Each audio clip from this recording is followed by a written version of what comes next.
पूरी तरह से पुलिस इसको दबा रही है, ये मेरा आरोप है। आयोग ने जिस तरह से बर्ताव किया है कि 24 घंटे होने के बावजूद भी एफआईआर जहाँ पर दाखिल नहीं है, और एफआईआर दाखिल नहीं है इसलिए जो पंचनामा होना चाहिए था वो पंचनामा भी नहीं है। अरविंद बनसोड़े को एक हॉस्पिटल से दूसरे हॉस्पिटल, दूसरे हॉस्पिटल से तीसरे हॉस्पिटल लिया है।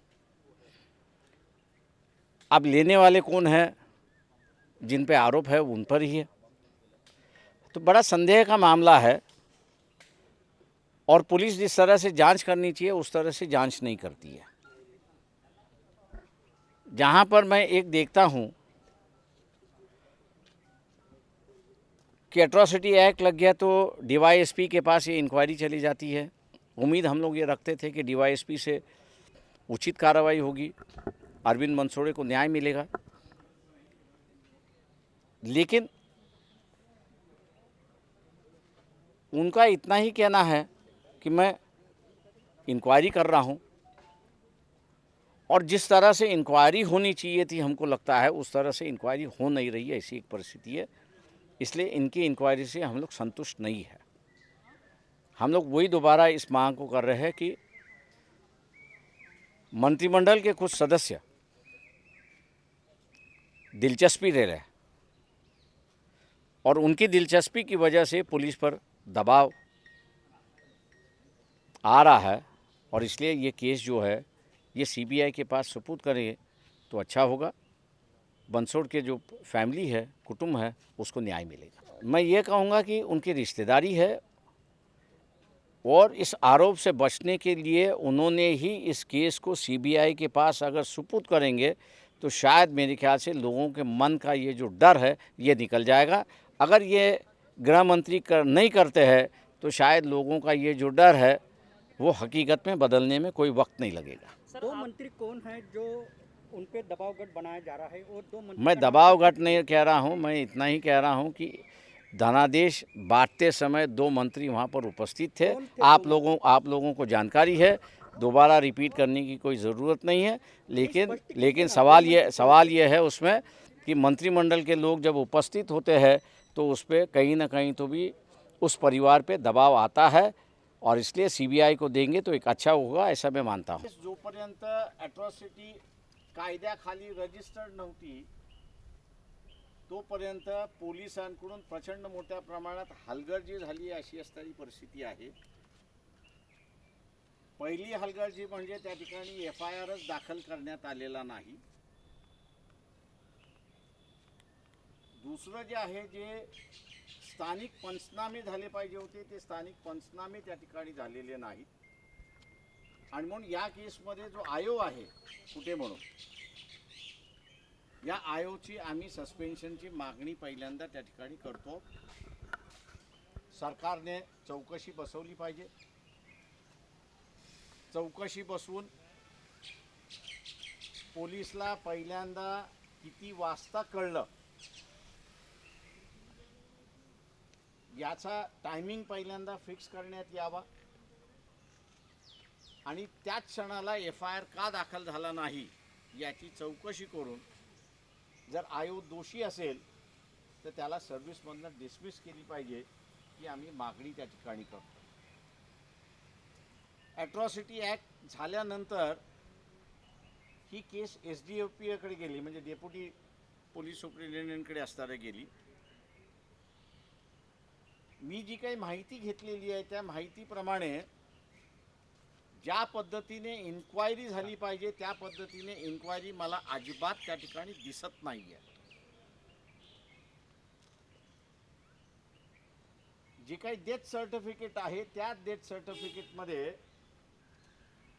पॉसिबल पॉइजन असं कॉज ऑफ डेथ म्हणून त्या ठिकाणी दिलेलं आहे। आता हे जर पॉइजन असेल तर मग कुठल्या प्रकारचं पॉइजन आहे हा त्याच्यातला भाग येतो, किती पॉइजन घेतलेला हा त्याच्यातला भाग आहे। तिसरा महत्त्वाचा भाग त्याच्यामध्ये की ज्याला कोणाला सुसाईड करायचंच आहे तेव्हा तो जे काही पॉइजन आहे ते पूर्णपणे असणारा पितो। तो अर्धवट पित नाही. अर्धवट ज्यावेळेस पाजल्या जातं त्यावेळेस जबरदस्तीने पाजल्या जातं अशी असणारी परिस्थिती आहे. तो अँगल ह्या केसमध्ये मला कुठेच त्या ठिकाणी दिसत नाही.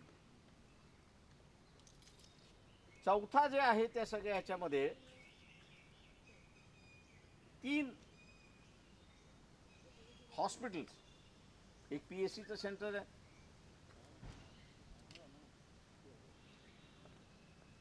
एक असणारं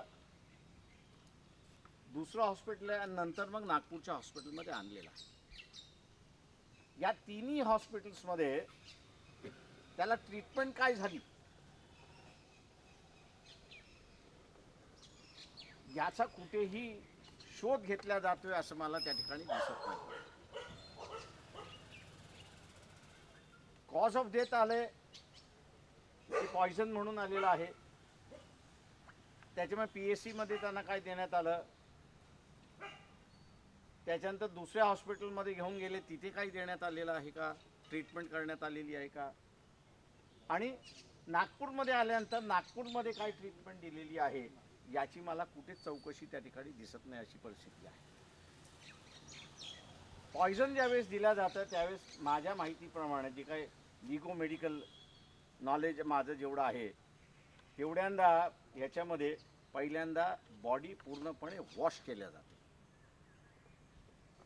जे काही पॉयझन आहे ते काढण्याच्या दृष्टिकोनातून जो काही प्रयत्न केला जातो तो प्रयत्न इथं झाला की न झाला याची असणारी चौकशी, तेव्हा त्याची चौकशी झाली की न झाली हा त्याच्यातला असणारा भाग आहे असं मी त्या ठिकाणी मानतोय. तेव्हा ह्या ज्या लूप होल्स आहेत ह्या सगळ्या असणाऱ्या लूप होल्स अत्यंत महत्त्वाच्या आहेत. SDPO आल्यानंतर सुद्धा ज्या पद्धतीने चौकशी झाली पाहिजे त्या पद्धतीने चौकशी होत नाही असं मला दिसतंय. इन्क्वायरीच्या संदर्भात आम्ही असणारा समाधानी नाहीत आणि म्हणून आम्ही पुन्हा रिट्रीट करतोय की ही केस CBIकडे देण्यात यावी. याचं कारण की 2 मंत्री दबाव टाकण्याच्या मार्गावरती आहेत. धनादेश जो काही द्यायचा आहे तो अॅट्रॉसिटीच्या कायद्या अंतर्गतच दिला जातो. 5 किंवा 8 लाखाची मदत त्या ठिकाणी केल्या जाते, पण त्याच्यातली अॅट्रॉसिटी ॲक्ट कायदा लागल्या 75% रक्कम त्या ठिकाणी अदा केली पाहिजे. आता ही 75% रक्कम 5 लाखाच्या हिशेबाने आपण असताना धरली तर 3,75,000 होते अशी असणारी परिस्थिती आहे. पण मला जो काही धनादेश दाखवण्यात आलेला आहे चेक म्हणून तो असणारा 1 लाख रुपयाचा फक्त त्या ठिकाणी देण्यात आलेला आहे. तेव्हा हा धनादेश ॲट्रॉसिटीच्या कायद्याप्रमाणे दिलाय का तर मी असं म्हणेन नाही. मंत्री ज्यावेळेस उपस्थित आहेत त्यावेळेस मंत्र्यांचा इंटरेस्ट आहे त्या कुटुंबाला दबावामध्ये घेण्याचा, दबाव टाकण्याचा, आणि म्हणून ह्या दोन्ही मंत्र्यांचा मी असणारा निषेध करतोय की अशा वेळेस त्यांनी उपस्थित राहता कामा नये. कारण का एका मंत्र्याचा असणारा नातेवाईक याच्यामध्ये इन्व्हॉल्व आहे असं त्या ठिकाणी म्हटलं आहे. कोण 2 मंत्री आहेत? थेट नावं घ्या तुम्ही. एक असणारा नितीन राऊत आहेत आणि दुसरा असणारा देशमुख साहेब आहेत. हे दोन्ही त्या ठिकाणी असणारे उपस्थित होते. अशा वेळेस त्यांनी उपस्थित राहू नये अशी संकेत आहेत, पण ते उपस्थित राहून प्रेशराईज करतात आहेत असं मी त्या ठिकाणी म्हणतो आहे. आणि म्हणून ही केस महाराष्ट्र राज्याने CBIकडे द्यावी अशी आम्ही विनंती करतोय, मागणीही करतो. हे 2 मंत्री नेमकं कुणाला प्रेशराईज करत असं तुम्हाला म्हणायचं आहे? म्हणजे भावाला आणि वडिलांना, कारण हे 2च मेन आरोपी, 2च मेन साक्षीदार त्या ठिकाणी होऊ शकतात.